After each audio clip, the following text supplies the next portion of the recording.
Hi. Ciao, guys. Thank you. It's 6 o'clock.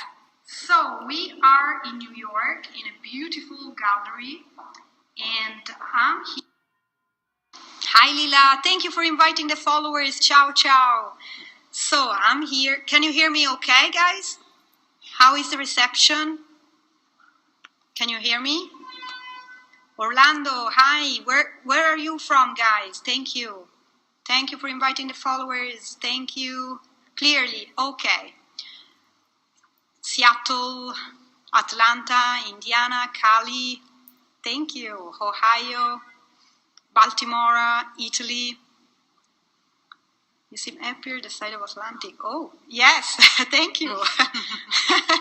Oxford, Phoenix, Cali. A lot of Americans. London, okay. Thank you for inviting the followers, guys. Thank you very much. So, I'm here with my friend here. Friend we just met. Yes, we did. Best friends. Yes. Welcome to New York, everyone. And so, here there is a beautiful exhibition Called Domesticity Revisited. It features 4 really talented women artists.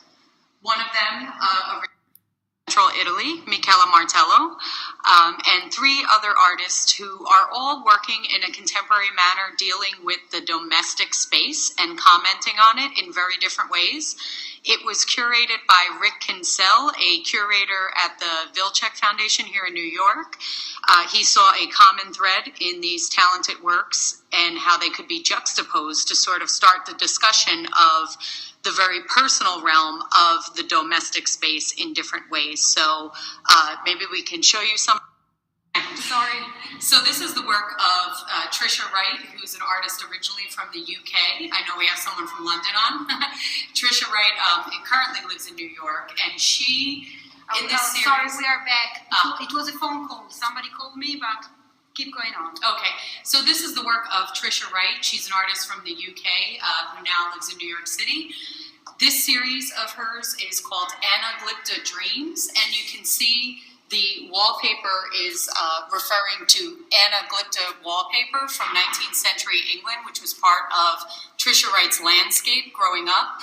So Trisha is actually trying to elevate tropes of the domestic space into the level of art. So if you look over here,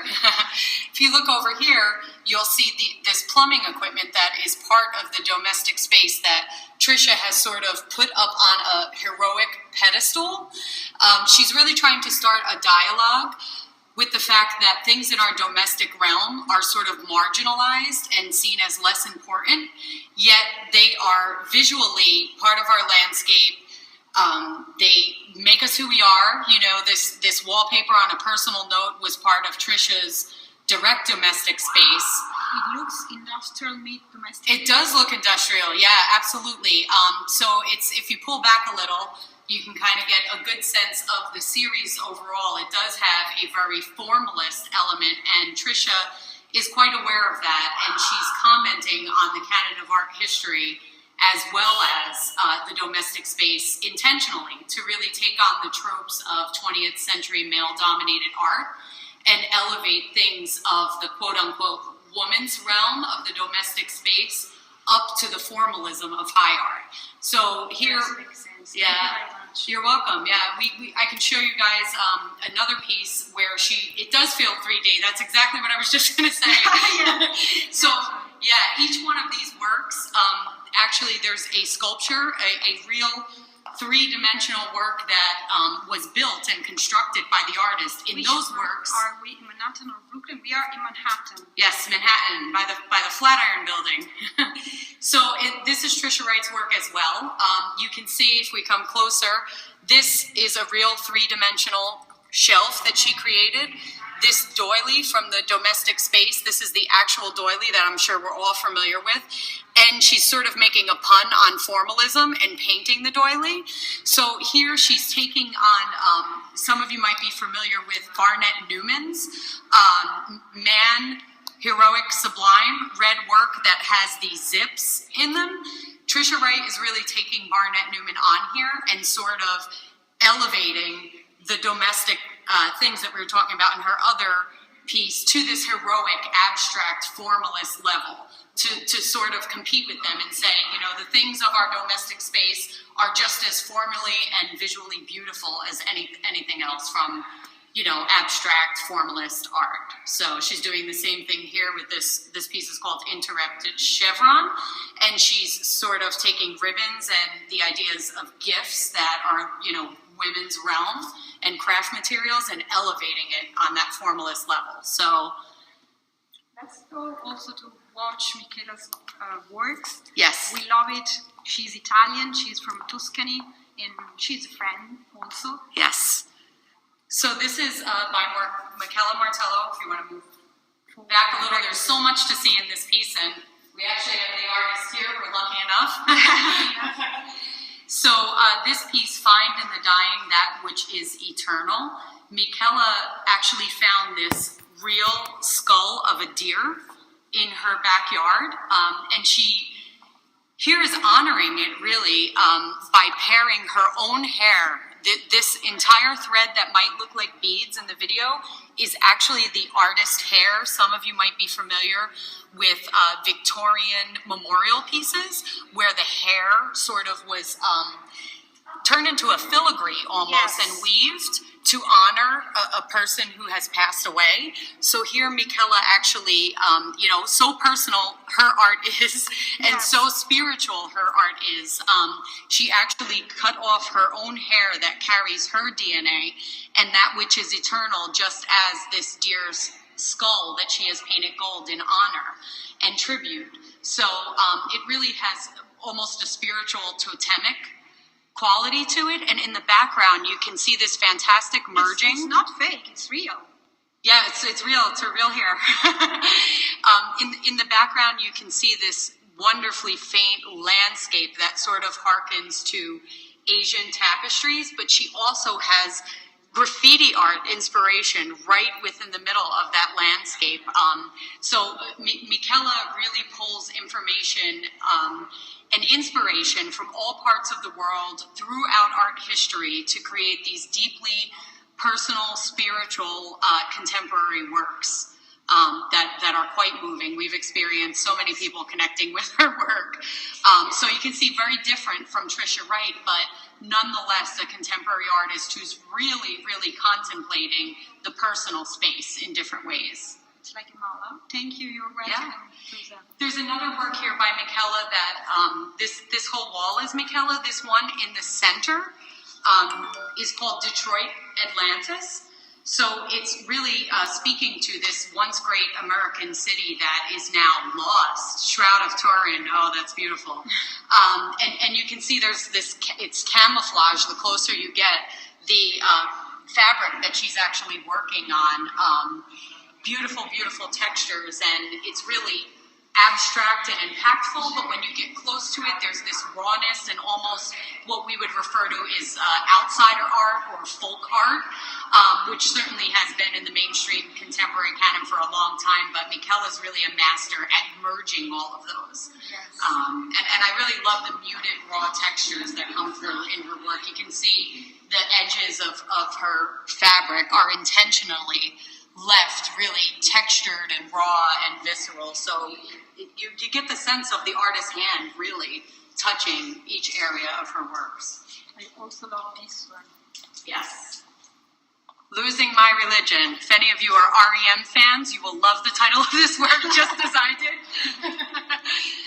This is a magnificent piece that sort of Michela is showing us all these cultural archetypes really through fabric and clothing, juxtaposed and sort of almost dancing with each other alongside their different values and shared values. I love how she pairs it with this piece of fabric here that gives it such an abstract quality and kind of makes your eye dance between all these very muted tones. Really sets off the piece.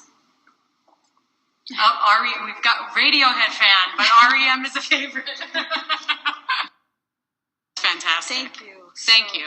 We have other two artist Yes. from Korea, South right? Korea. Over here is Jae-hee Kang's work.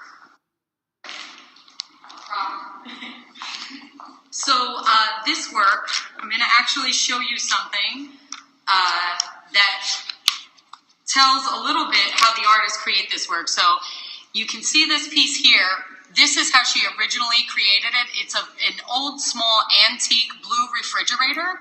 So this artist actually, from South Korea, when she was in her village at a very young age, they blew up a pedestrian bridge. Oh. And the fact that this part of her landscape from one day to the next completely disappeared really affected her. What bothered her even more is that no one else seemed to care that the bridge was no longer there. So she became very invested in objects and materiality and how do we document that and save that when the piece is no longer. So here, this refrigerator that once held food, nourished her.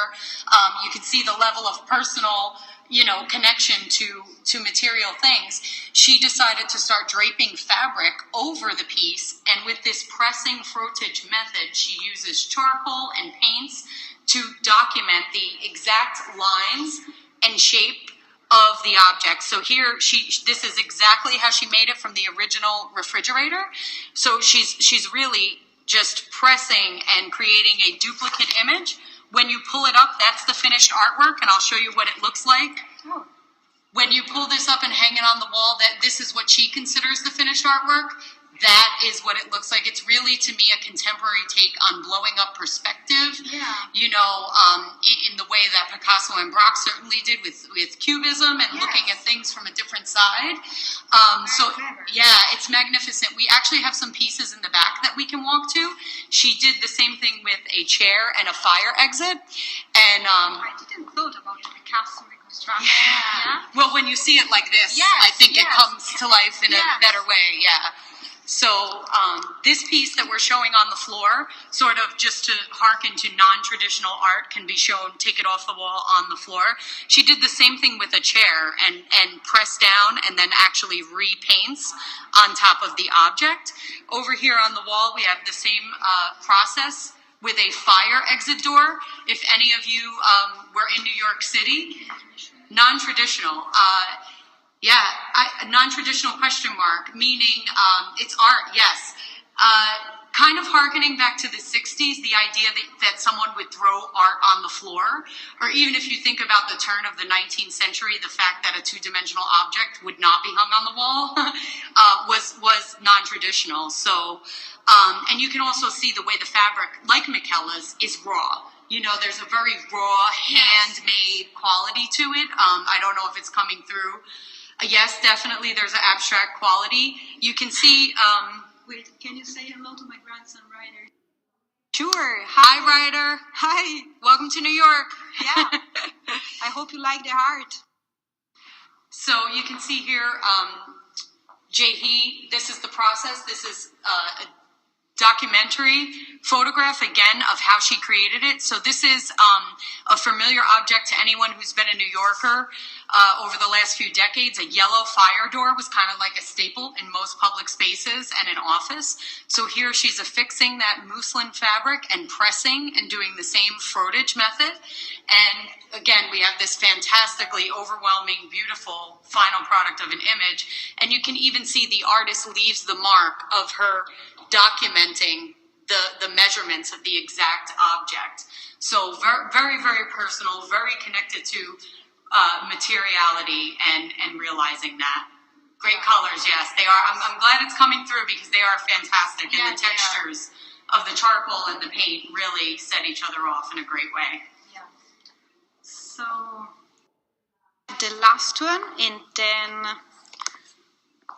we have another art. Oh no, yes. yes. Here, maybe here is a good place to start with Yoon. Okay. That's the fourth artist. So Yoon Kyung Shin, also working in a very, very personal manner. This may look like it's fabric to you, but what it actually is sheets that were crocheted by the artist's mother. She takes a high-resolution photograph of it, feeds it into the computer, prints it back out on paper, and then painstakingly retraces her mother's stitches from the original fabric with gold paint and leafing. She stains the paper to really replicate and relive her mother's sort of process of crocheting their bed sheets. So again, deeply, deeply personal to the artist. And if you pull back a little, you can get the sense of the paper. Yes. Yeah, she actually wants the paper flowing away from the wall to mimic the idea of fabric intentionally. But it's the textures, they're incredible. I agree. It is incredible. Wait, so it's half the page done? No, it's the whole paper. I think maybe so there's wear on her family objects that have been handed down. So I think this sort of darker, it's like the stains or wear on the fabric over the years that she's replicating. What kind of paper? What kind of paper? It is like a parchment paper, and she actually stained it before she started printing and painting on it. So someone had said that they'd go insane. The artist actually even calls her process of working almost obsessive. Yes. It's just making marks for hours to create these works. Yeah, it's incredible. Absolutely. Handmade, of course, yes. So these are the 4 pieces Yes. of the gallery. So, guys, it's exhibition, really great idea of an exhibition. Thank you. I showed place so you can. It's an amazing place. We're about on the 23rd. We're on 22nd Street, between Broadway and Park Avenue South, right by the famous Flatiron Building. Yes. So we are a nonprofit women's art organization. I can certainly tell you while you look at the rest of the exhibit, or we can go downstairs and look at more of the exhibit. I think there is no reception downstairs. No reception downstairs. Sorry about that. So we are a nonprofit women's art organization that has been in New York City since 1894. If you can believe that. Some amazing women. Yes, nonprofit, amazing women that were denied access at that time to societies and clubs to create their work and really build a community. They came here, to New York as artists, writers, performers, and just because of their gender, totally denied. So 2 of them, Janet and Mary Lewis, who were both painters, decided that they were not going to wait for permission. They were going to get women who were like-minded and have a meeting and talk about how they could forge their way in New York City. Manhattan is the borough. I see someone asking. First artist was Trisha Wright. So basically these artists got together and started to forge their way in New York City, having exhibitions, writing. But it's not just about paintings and art, it's also about writing. Yes, pen and brush. So the pen is the writing part. The brush is the tool for the art, even though now in 2015, certainly artists use any tool at their disposal, as we see with Michela's own hair. But we kept the name because it's sort of traditional and hearkening back to those powerful women who just, wanted to come together and do it themselves. And I know you also publish books of women. I will submit my novel. Oh, that's wonderful. So yes, what we do publish. We have a publishing arm of literary fiction. And on our website, you can find the specs to any woman artist or writer can submit work to be reviewed. What we do is actually work with curators who are influential throughout the art community, and we get them to come in and review all submissions, and they tell us what they are really passionate about, what work they feel is meritorious. Yes, we can. We can. And we publish and we carry out exhibitions on our platform. And from here, we hope to...